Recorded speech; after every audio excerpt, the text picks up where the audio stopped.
हामी चाहिँ आमा अन्त आङी नानी आमा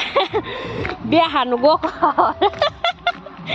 बिहा खानु गएको साथीहरू हाम्रो यहाँ हाम्रो गाउँमा चाहिँ भाइको बिहा छ गाउँको भाइको बिहा छ सो त्यही भनेर चाहिँ हामी जान्दैछौँ बिहा खानुको लागि यस्तो भिड उकालो ओह्रालो गरेर अब के गर्नु गाउँघरमा बसेपछि जानुपर्छ हैन जान्दैछौँ हामी यहाँ बिमारी पनि छु अलिअलि आमा छोरा अलिअलि सर्दी ज्वरो लागिरहेको छ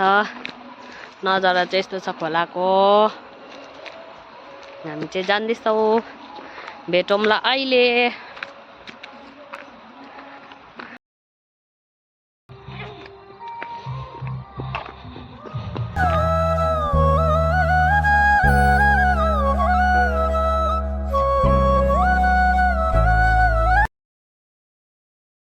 बिहा खाएर गएकै साथीहरू उकालो र ओह्रालो चढ्दैछ बिहा खाएर यसरी जान्दैछ छोरा चाहिँ ढाडमा छ